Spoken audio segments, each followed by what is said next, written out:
भाईजान के दावों की हवा निकाल देते हैं और क्लियर कहते हैं कि दरअसल ये रजिस्टर्ड प्रॉपर्टी है एक, और उसके डॉक्यूमेंट्स भी संभल डीएम की तरफ से पेश किए जाते हैं। लेकिन देखते ही देखते अब ये मुद्दा एक विवाद का रूप भी धारण कर चुका है। रिपोर्ट देखिए।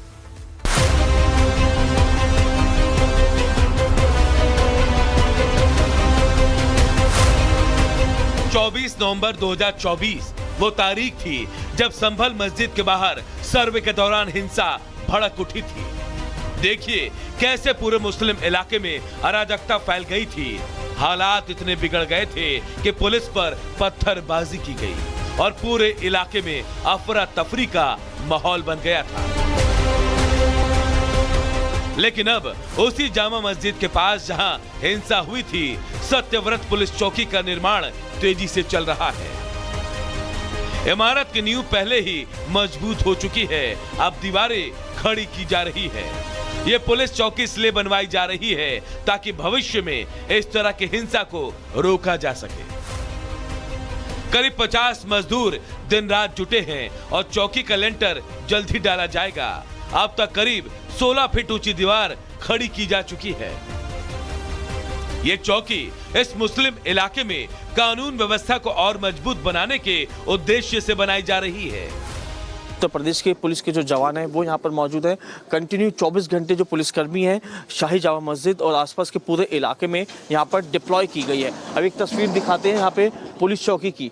सत्यव्रत पुलिस चौकी का नाम है और इसी पुलिस चौकी को बनाने में जो कार्य है काफ़ी ज़्यादा तेज़ी से चल रहा है। ये तस्वीर आप देखिए, लगभग 300 गज के दायरे में इस पुलिस चौकी को बनाया जा रहा है। और बीते दिन जो लेबर की संख्या थी वो कम थी, लेकिन अनुमान ऐसा लगाया जा रहा है कि लेबर की संख्या को भी 2 से 3 गुना बढ़ा दिया गया, जिससे जल्द से जल्द इस पुलिस चौकी को कंप्लीट किया जाए। जहां एक तरफ सत्यव्रत पुलिस चौकी का निर्माण कार्य जोरों पर है, तो वहीं इस चौकी को लेकर विवाद भी गहरा गया है। कुछ स्थानीय लोगों का दावा है कि सत्यव्रत चौकी का निर्माण वक्फ की जमीन पर किया जा रहा है। जामा मस्जिद के सामने बन रही पुलिस चौकी पर एमआईएम अध्यक्ष असदुद्दीन ओवैसी ने बड़ा दावा किया। उनका आरोप है कि संभल की जामा मस्जिद के सामने जो पुलिस चौकी बनाई जा रही है वो वक्फ बोर्ड की जमीन है। पुलिस स्टेशन, पुलिस आउटपोस्ट, शराब खाने तो आप बहुत खोल चुके हैं मुस्लिम इलाकों में। आप ये चीजों को खोलिए, स्कूल को खोलिए, अस्पताल को खोलिए। शक करने की सोच को आप मजबूत कर रहे हैं इस तरह की हरकतें कर संभल में। पुलिस चौकी का निर्माण वक्फ बोर्ड की जमीन पर होने के दावे को संभल के डीएम ने फर्जी करार दिया है।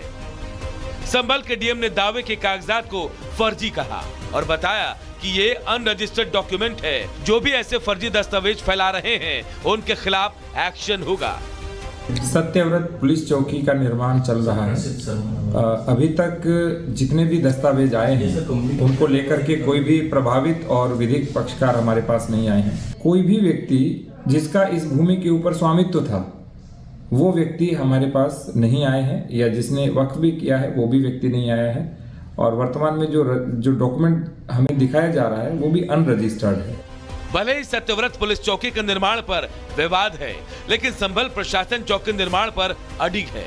इस चौकी का निर्माण सिर्फ कानून व्यवस्था बनाए रखना ही नहीं, बल्कि ये एक सुरक्षा घेरा भी होगा, जिसके जरिए जामा मस्जिद के आसपास संवेदनशील हिस्सों पर लगातार नजर रखी जाएगी। Bureau report, Republic Bharat. बात महाराष्ट्र में करते हैं। बड़ी खबर महाराष्ट्र से, लेकिन उससे पहले लखनऊ से खबर आपको बता दें। लखनऊ के एक होटल में एक ही परिवार के 5 लोगों की हत्या कर दी गई है। बड़ी जानकारी आप तक पहुंचा दें। आरोपी अरशद ने अपनी मां और 4 बहनों की हत्या कर दी, उन्हें मौत के घाट उतार दिया।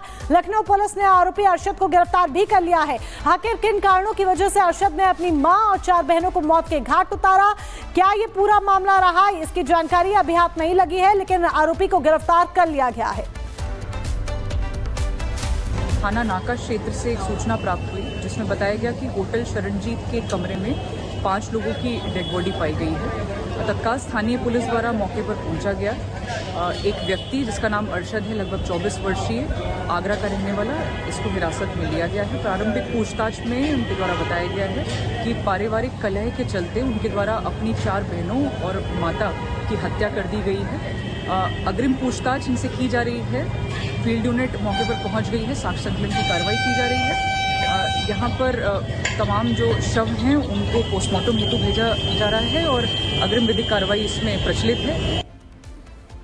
और चले आगे बढ़ते हुए बात महाराष्ट्र की करेंगे, जहां अवैध रूप से रह रहे अतिक्रमणकारियों पर, बांग्लादेशियों पर कार्रवाई की जा रही है और इन घुसपैठियों पर अब एटीएस कार्रवाई कर रही है। बताया जा रहा है कि पूछताछ भी हो रही है। तो अवैध रूप से रह रहे बांग्लादेशियों पर महाराष्ट्र में एक्शन लिया जा रहा है। बांग्लादेशी घुसपैठियों पर पुलिस शिकंजा कस रही है और पूरे मामले में महाराष्ट्र एटीएस ने 9 घुसपैठियों को अरेस्ट किया है। पिछले 1 महीने में 43 बांग्लादेशी घुसपैठी अरेस्ट किए जा चुके हैं। लगातार यहां पर एक्शन लिया जा रहा है, कार्रवाई हो रही है। मुंबई, नासिक, साथ ही संभाजी नगर में सर्च अभियान जारी है। बांग्लादेशी घुसपैठियों का आधार कार्ड भी बरामद किया गया है।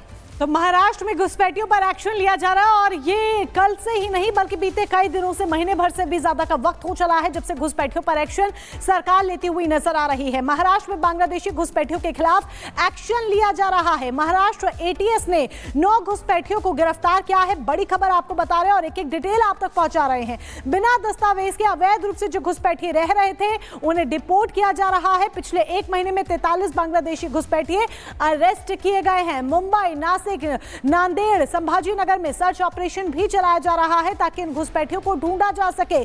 फर्जी आधार कार्ड समेत कई दस्तावेज भी इनके पास से जब्त किए गए हैं। बड़ी जानकारी आप तक हम पहुंचा रहे हैं कि किस तरीके से ये फर्जी आधार कार्ड, फर्जी दस्तावेज लेकर रह रहे थे, लेकिन प्रशासन की धरपकड़ लगातार जारी है और ऑपरेशन घुसपैठिए के तहत लगातार प्रशासन की तरफ से इस बड़ी कार्रवाई को अंजाम दिया जा रहा है। तो बड़ी कार्रवाई जिसे अंजाम दिया जा रहा है। महाराष्ट्र में ऑपरेशन घुसपैठिया लगातार जारी है और अब महाराष्ट्र के चुनावों की भी अगर बात करें तो घुसपैठ का जो मुद्दा था महाराष्ट्र के विधानसभा चुनाव में भी बेहद जोर शोर से उठाया गया था, जिसके बाद महाराष्ट्र में बांग्लादेशी घुसपैठियों पर शिकंजा कसता हुआ यहां पर नजर आ रहा है। यानी कि मकसद और जिस तरीके से कार्रवाई को अंजाम दिया जा रहा है वो सीधे तौर पर साफ हो रहा है कि 2025 में घुसपैठियों की खैर नहीं, क्योंकि घुसपैठ मुक्त होगा भारत, इसको लेकर यह अभियान चलाया जा रहा है। महाराष्ट्र हो या फिर दिल्ली, हर जगह यह अभियान जारी है। और इधर नए साल को लेकर देश भर में उत्साह का माहौल देखने को मिल रहा है। आपको बता दें, नए साल को लेकर गाइडलाइन भी जारी की गई है। देश भर में उत्साह का माहौल है। वहीं मंदिरों की बात करें तो मंदिरों में श्रद्धालुओं के पहुंचने का सिलसिला भी जारी है। नववर्ष को लेकर उत्साहित भक्त नजर आ रहे हैं। श्रद्धालुओं की भीड़ यहां पर दिखाई दे रही है।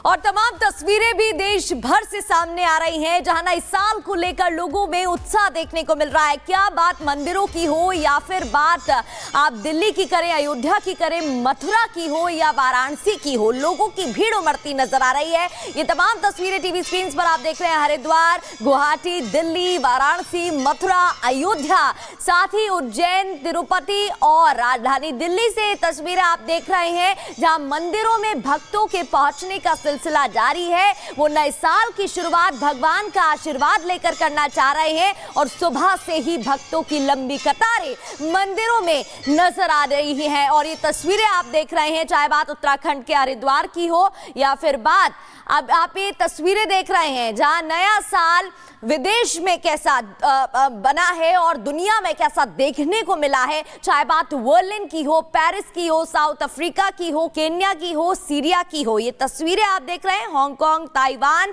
कराची, दुबई, जहां पर जश्न नए साल का मनता नजर आया। तो बिल्कुल प्रगति, जिस तरह की तस्वीरें सामने आ रही हैं ये साफ सीधे तौर पर दर्शा रहा है कि लोगों ने नए साल का आगाज बेहद धूमधाम के साथ किया है। कोमल हमारे साथ दिल्ली से जुड़ चुकी हैं, कोमल का रुख करेंगे। कोमल, आप जहां पर मौजूद हैं, लोगों से अगर बातचीत कर पाए तो जरा बातचीत करिए। नए साल को लेकर कितना उत्साह उनके भीतर है और किस तरीके से वो नववर्ष को मनाते हुए नजर आ रहे हैं?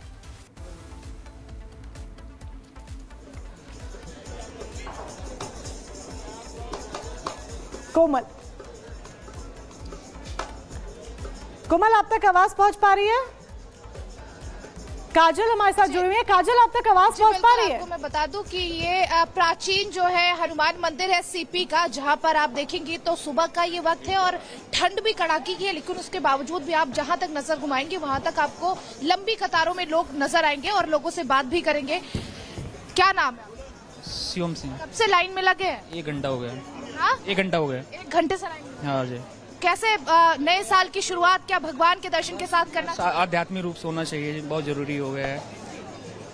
जी, क्या नाम है आंटी आपका? पुष्पा साहब। कब से लाइन में लगी हैं? 1 घंटा हो गया। 1 घंटा। तो भगवान के दर्शन के साथ नए साल की शुरुआत करना चाह रहे हैं? हाँ जी। क्या कहेंगे अंकल? हाँ हाँ, एक भगवान के दर्शन के साथ 1 साल की शुरुआत करना चाह रहे हैं, नए साल की। कितने देर से लाइन में आप लोग लगे? 1 घंटा हो गया, 1-1.5 घंटा। तो देखेंगे आप तो यहाँ पर 1-1 घंटे से लोग कतारों में लगातार खड़े हैं भगवान के दर्शन के लिए, क्योंकि लोगों का मानना ये है कि 2025 की जो शुरुआत है वो भगवान के दर्शन के साथ करें। ऐसे में हनुमान प्राचीन मंदिर जो है सीपी का, वहां पर भक्तों की जो लंबी कतार है वो देखने को मिल रही है। आप देखेंगे तो लंबी कतारें यहाँ पर आपको नजर आएंगे, जहां पर भक्तों का जो है वो जनसैलाब कह सकते हैं कि उमड़ा हुआ है भगवान के दर्शन के लिए और लगातार लोग इस मंदिर में पहुंच रहे हैं। सुबह 5 बजे से लोग लाइन में लगे हैं भगवान की एक झलक देखने के लिए, क्योंकि लोगों का मानना यह है कि साल की जो शुरुआत है वो भगवान के दर्शन के साथ होनी चाहिए।